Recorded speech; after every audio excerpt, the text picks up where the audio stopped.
horse with the speed of light, a cloud of dust, and a hearty hi-yo Silver, the Lone Ranger.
With his faithful Indian companion Tonto, the masked rider of the plains led the fight for law and order in the early western United States.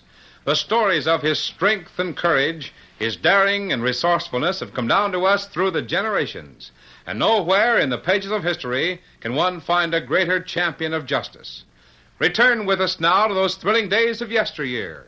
From out of the past and the thundering hoofbeats of the great horse Silver, the Lone Ranger rides again. Come on, Silver! Hurry, big fellow! I'll Silver! Away!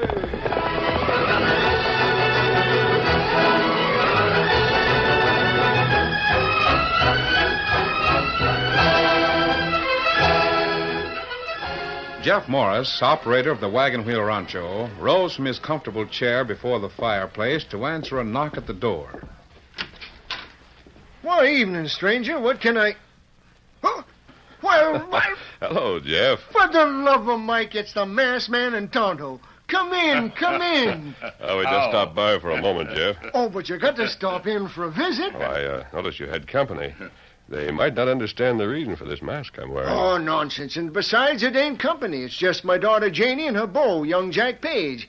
Now, you come inside and get warm. Got a big roaring fire going. Come in, you hear me? Oh, thanks. It was evening. In the big living room of the ranch house, the masked man sat comfortably before the open fireplace, listening to the words of the old ranchman. Also enjoying the warmth of the open hearth were Jeff Morris's daughter Janey and Jack Page, who served as foreman for Mr. Morris. The stolid Indian Tonto sat silently staring at the quick-leaping flames. Well, all in all, it's been a mighty good year for us, mighty good. How much stock would you be wintering, Jeff? Well, can't rightly say until after the first of the year. Depends a lot on how long this good weather lasts. Well, perhaps Tonto can answer that for you, Dad. Well, how about it, Tonto? Sure, you tell the boss what kind of weather's ahead, Tonto.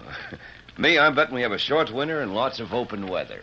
Is that the way it looks to you, Kemosabe? If it's an open winter, Dad will keep all of his cow herd and be money ahead in the spring. Yes, but on the other hand, if the weather turns real bad, I ain't likely to have feed enough on hand to winter 'em all.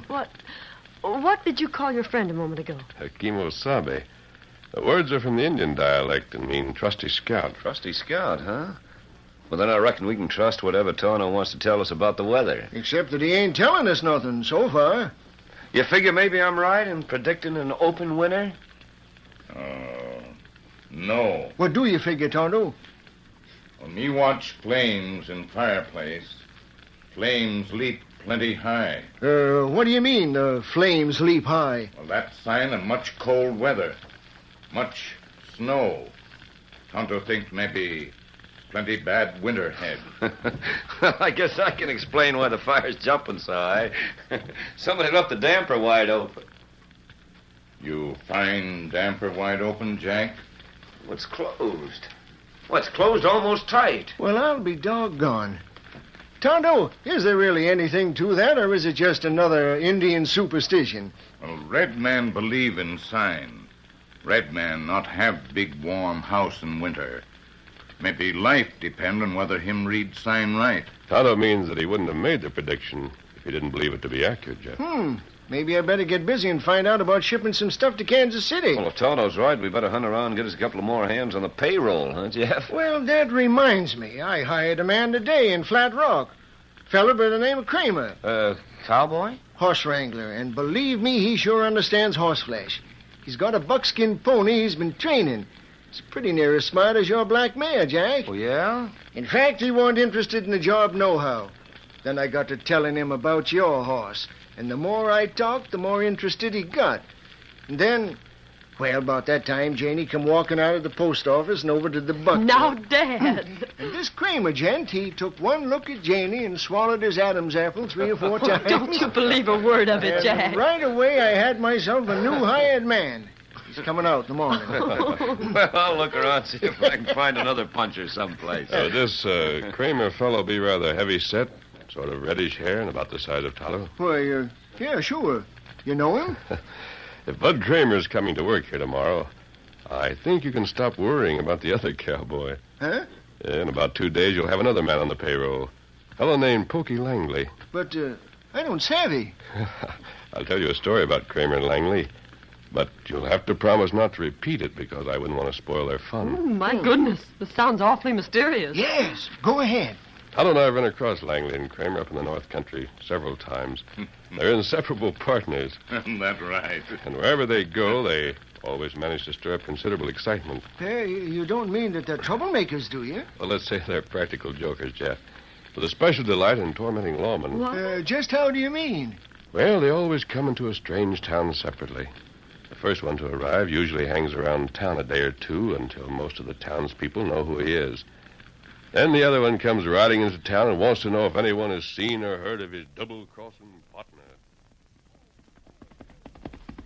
Ho there, ho. Hey, mister. Yeah? What can I do for you, stranger? My name's Pokey Langley, and I'm a-looking for a no-good double-crossing maverick by the name of Bud Kramer. Kramer, say, what are you... Aha. I see you've heard of that pison sidewinder. Tell me, is he here in your fair city? Why, well, you see, Mr. Langley, Just answer me yes or no, partner. I've been riding more than 1,000 miles to catch up with that worthless critter. He was here, but I said... Aha. Is he still here? Well, is he? Well, I think so, but I ain't rightly sure. I'm going into this here hotel and scrape off the trail dust I've been accumulating. Then I'm going to find Bud Kramer and shoot him so full of holes the wind will whistle going through his miserable carcass. To think I finally caught up with a black-hearted scoundrel after all these years. Good heavens. Mr. Langley certainly sounds like an awfully ferocious man. You should see the two of them when they meet, Miss Janey. You mean them two actually do get together and slug it out? Oh, and very convincingly. After Langley arrives and makes a lot of fight talk about Kramer, Kramer starts calling Langley a lot of names and promises to kill him the minute he lays eyes on him. So that weasel-faced buzzard accuses me of running away from him, eh? Well, let me tell you, folks, it's just the other way around. I've been looking for that double-crossing Pokey Langley for 5 years. And you can take my word for it.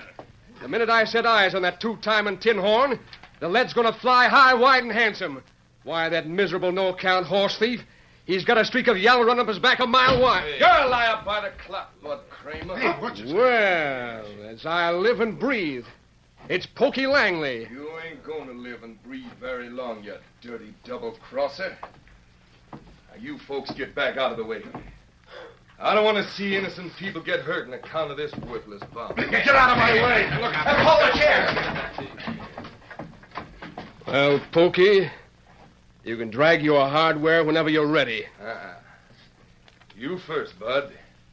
I ain't going to be accused of murder. You know blame well I'm faster than you are with a gun. Only thing you're fast with is your mouth, you cheap crook. What? Hey, look yonder, behind the bar. Huh? See that clock? It's almost set to strike the half hour. Sure. Sure, we'll take that for a signal. Right. So long, Pokey.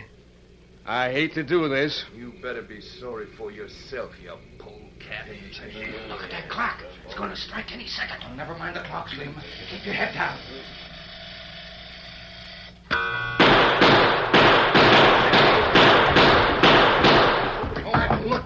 Why they killed each other? Empty their guns. There's somebody get the sheriff. Sheriff? Them fellas don't need no sheriff. They need the undertaker. I know they was a pair of killers the minute I first laid eyes on them. Kramer and Langley feller, them think that pretty funny joke. You mean them two Ranahans went through all that hullabaloo just for a joke? That's right. Well, what happened when the sheriff got there? Or the undertaker? Well, they'd arrive at the scene of the shooting to find Langley and Kramer slapping each other on the back and laughing their sides out. And everybody in the place scared out of their wits, huh? Kramer and Langley never bothered to explain that they do their shooting at each other with blank cartridges. Blank cartridges. Well, of all the loco stunts I ever heard of, that sure is the worst. Well, I guess we can stand another log on the fire. So you figure if Kramer shows up here tomorrow, the other fellow, Langley, will be along asking for a job in a day or two, huh? Yes, I think you can depend on it. The masked rider and his Indian friend were gone when the ranch house came to life the next morning. After breakfast, Jeff Morris and his daughter Janey joined a group of cowboys in the ranch yard to watch young Jack Page as he put the black mare Lady through her paces. That mare is just the smartest piece of horse flesh I've ever seen in my life. And the handsomest, huh, Dad? Well, now, who you talking about, the horse or Jack Page? Well, they're both very handsome, if you must know. Oh, a feller's looks don't mean nothing, Janey. But I'll sure take my hat off to a fella that can handle a horse the way Jack handles that mare. Look, he's teaching her a new trick. Oh, he's teaching her to count. Sometimes she behaves beautifully, and other times she's awfully stubborn. A genuine female characteristic. Oh, you. Uh-oh. Looks like we got company coming. Oh, it's that Kramer gent. Jack, come here a minute. Huh? Oh, what do you want, Jeff? Here comes young Kramer.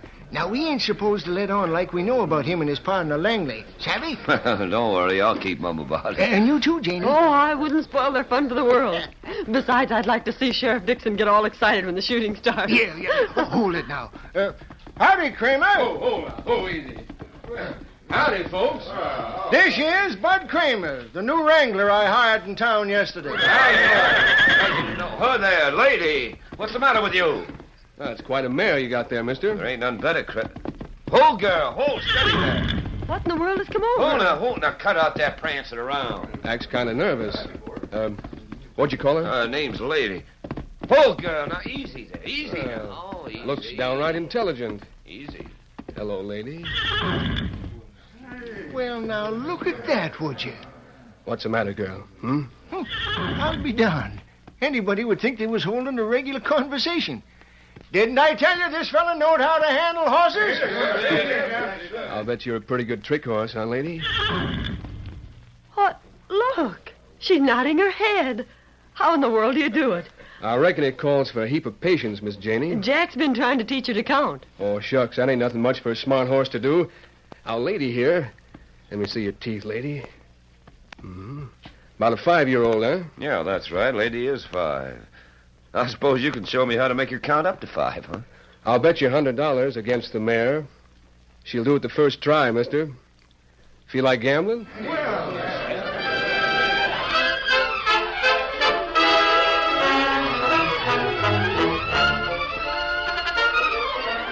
The curtain falls on the first act of our Lone Ranger story.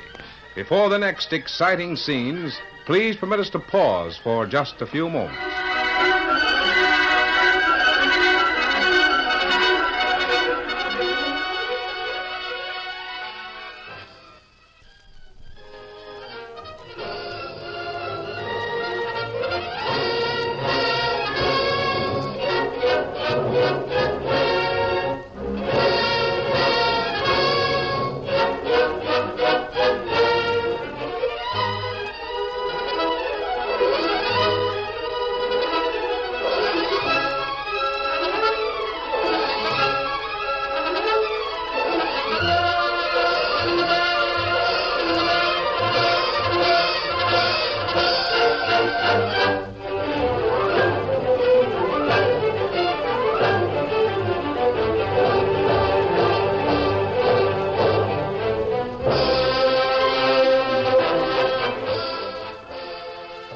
Now, to continue our story. Jack Page stared for a long moment at the smiling cowboy standing before him. Then, I'll bet you $100, Kramer. But the mare ain't mine to gamble with. No? I understood it was your horse. I'm aiming to give the mare away. Maybe Jeff wouldn't mind breaking the news. Well, what Jack is trying to tell you fellas is that him and Janey is fixing to get married. Janey becomes the new owner of the black mare on her wedding day. I think Lady will be the nicest wedding present any girl ever had. Well, Mr. Kramer, are you going to show us how to make Lady perform? Some other time. Right now, I better get my gear over to the bunkhouse. Kind of a loudmouth, Jasper, ain't he? Makes a lot of big talk and then just walks away. I wonder. Huh? I wonder if it was. Just a lot of loudmouth talk. Well, he sure changed his mind in a hurry when... Hey, look yonder. Why, yeah.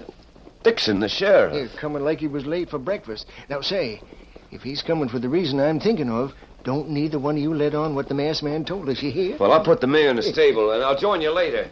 Slim! Yeah? Can you go over to the bunkhouse and tell Kramer I want to see him? Sure, Jack. Whoa there. Whoa, boy. Whoa there. Whoa. Well, howdy, Sheriff. What's the big rush? Howdy, Jeff. Hello, Janey. Hello, Sheriff. Say, you take on a new man named Kramer? Why, yeah. Well, listen, you got to get rid of him right away. Huh? Why, what's wrong? What's he done? I don't know, but there's a fellow pulled into Flat Rock this morning looking for this Kramer gent, and he's sure got blood in his eye. Oh, I wonder why. You mean he's gunning for Bud Kramer? He sure is, and I don't aim to let 'em come together if I can prevent it. Why, this fella, this Pokey Langley, he come roaring into town looking for Kramer, and I declare I never seen a man more anxious for a killing party in all my life.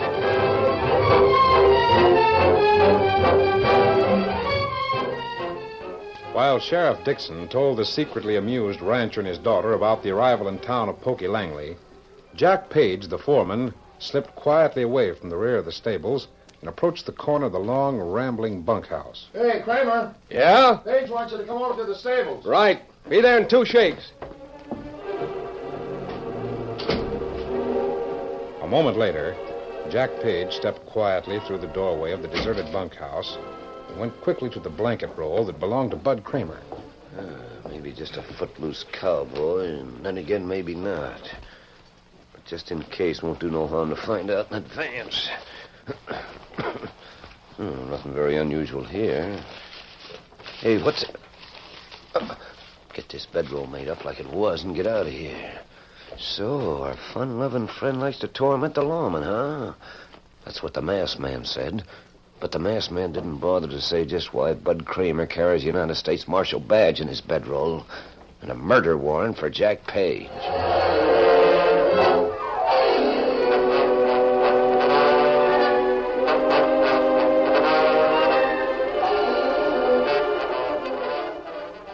It was afternoon when the Lone Ranger met his friend Tonto at their new campsite. Quickly, the Indian related what had happened. Plenty big excitement in town, Kemosabe. Langley feller get there this morning, make much fight talk about Bud Kramer. Well, we expected that, didn't we? But you not savvy about Page feller, Kemosabe. Page? You mean the foreman at Morris's ranch? That's right. What about him, Tonto? Well, me find out about Bud Kramer.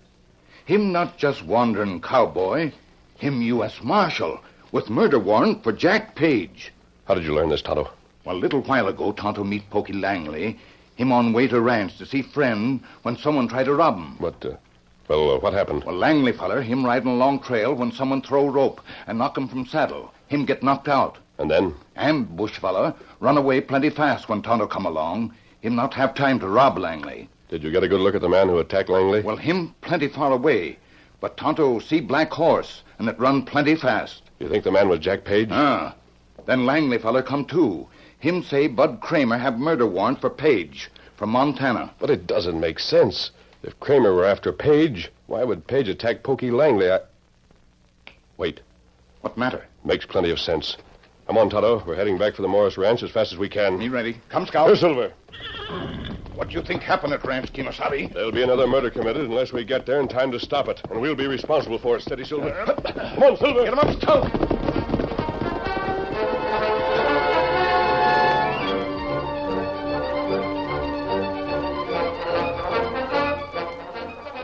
Pokey Langley arrived at the wagon wheel for the make-believe gunfight with his friend Bud Kramer, it wasn't hard for him to pretend to be in a furious temper. Ho, fella, ho. Steady. I'm looking for a no-good critter known as Bud Kramer. He told me in town I'd find him out here. Well, is he here or ain't he? Just like the sneaking critter to be hiding someplace out of sight. What are you laughing about, young lady? You must be Mr. Langley. Well, how come you to know my name? Mr. Kramer told me about you. Oh, he did, huh? Mm-hmm. Well, just where can I find that pizen sidewinder? Oh, I reckon he ain't far away, fella. Last time I seen him, he was oiling his guns and saying how anxious he was to meet up with you. He probably stole your fastest horse and lit out when he heard I was heading this way. Why, if I had... horse thief, you sparrow-headed Oh, buzzard. goodness, such awful names. So, hey, Bud Kramer. At last I've caught up with you. You ain't caught up with nothing but the Undertaker, you puffed-up windbag. Whenever you're ready, you can stop shooting off your face and try shooting that 6-gun you're packing. You folks stand back out of the way. I don't aim to see innocent people get hurt while I exterminate this double-crossing varmint. What? I'm going to count to 3, partner. You better be ready to grab your gun. Start counting, you black-hearted weasel. Hey, look, there's a couple of riders coming. Let them come. 1. I'd sure like to know what that young lady's laughing about. She's laughing to think how you're going to look when I get through with you. 2. Well, hurry up and get the 3. Oh, Silver, hold on. 3! Hey, what's the idea? Spoiling everything. Say, did you see that? The masked man shot the gun out of Pokey's hand. Doggone it all, you sure put the kibosh in a good shooting party, masked man. Sorry, Bud. Pokey, pick up your gun. Take a look at the cartridges. Huh? Oh, what are you getting at, anyway? Look at your gun. Oh, sure. Hey. What is it, partner? Well, Bud, I'd have killed you dead in a doornail if the masked man hadn't have got here when he did. Look. Well, for the love of... What's the idea of putting real bullets in that gun? But I didn't. I put blanks in before I left town. Now you know why you were attacked and knocked unconscious on your way out here, Pokey. What's that you say? Sorry to give you bad news, Jeff, but Bud Kramer here happens to be a United States Marshal with a murder warrant for Jack Page. Oh, no. No, that can't be true. I don't know how to tell you how sorry I am, Miss Janey. Let me tell you how glad I am. Jack's plan to murder you failed. I suppose it was Jack who attacked Pokey Langley and substituted the real bullets for the blanks. Yes, Miss Janey. Tonto saw him riding away on the black mare. The black mare. My wedding present. Come on, let's get saddled up and go after him. Tonto and I'll ride with the marshal and his friend, Jeff. You better take your men and go after your cattle. Right. And a big storm coming. The big fella. Let's go. You got a 3-hour start on us already. Come on, Pokey. I'm ready and waiting. Get up, come on. Get him up, Come on, Silver.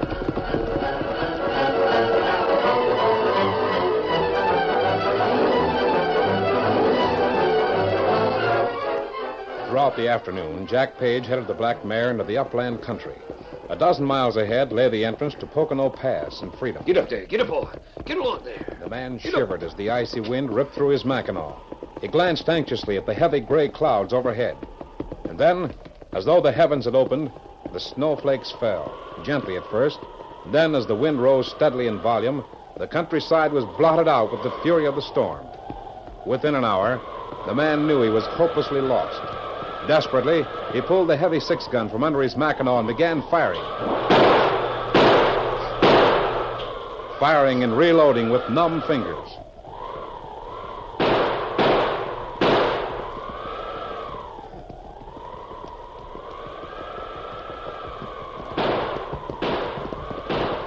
Listen, up ahead.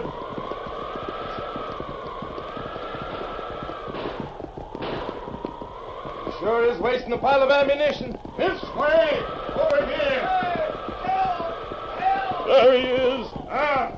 He'll try find shelter under cliff. Come on, let's get his guns and ammunition. We go back to ranch tonight, Kimasabi? No, Tonto. We got a fire going under that cliff and wait for daylight. You there, Page. Put up your hands. There's your killer, Marshal.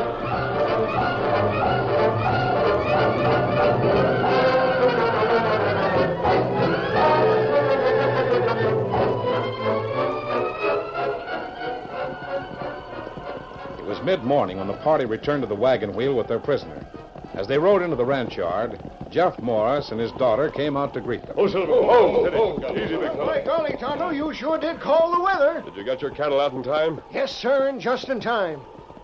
Well, Jack, I see they brought you back. And I don't mind saying I'm sorry for you. And you, Janey. You sorry for me, too? Of course I am. But I'm glad in a way. Well, glad? Glad that Bud Kramer and his friend and the Lone Ranger and Tonto found you and brought you back. I guess I got panicky. Probably would have died if they hadn't found me last night. Janey, I want you to keep the mare for your own. No. No, Jack, I wanted to own Lady once. As a wedding present, remember? Just a minute. That mare ain't yours to give, Mr. Page. So climb off. What's that you're saying, Kramer? The mare was stolen from me up in Montana over a year ago. And Page killed the fella in a gunfight. Took the mare and headed south. Oh, that's a lie. Well, the horse ain't even branded. How can you prove anything? I wanted to show you once that I knew how to handle this lady horse better than you could. And I found out Miss Janey was getting the mare for a wedding present. I changed my mind then. Now I reckon I can change it again. What do you mean? I just want to show you one trick you never knew that a horse could do. Lady. Buck, lady. Buck. Turn it loose, lady. Stop it! Now cut it out! Make her stop! Make her no! Now, that's what I call getting unloaded in a hurry. Oh, excuse me for laughing. But it was funny. Jeff, can you lend me a horse to take this fella to town? Sure, you bet, Marshal. Hey, you waddies, keep that bunkhouse door shut. Janey. Yes, Bud? I don't figure to stay in this law business much longer. Thought maybe I'd get me a little place close by and, settle down, maybe. Oh, but that would be very nice. Yeah. Meanwhile, would you mind keeping the mare here for me? I'd love to. Can't never tell when I might want to give somebody a wedding present, for instance. Never can tell. Hail Silver! Hoy!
The story you have just heard is a copyrighted feature of the Lone Ranger Incorporated.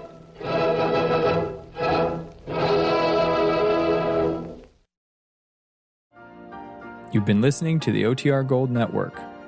Find more classic radio at otrgold.com.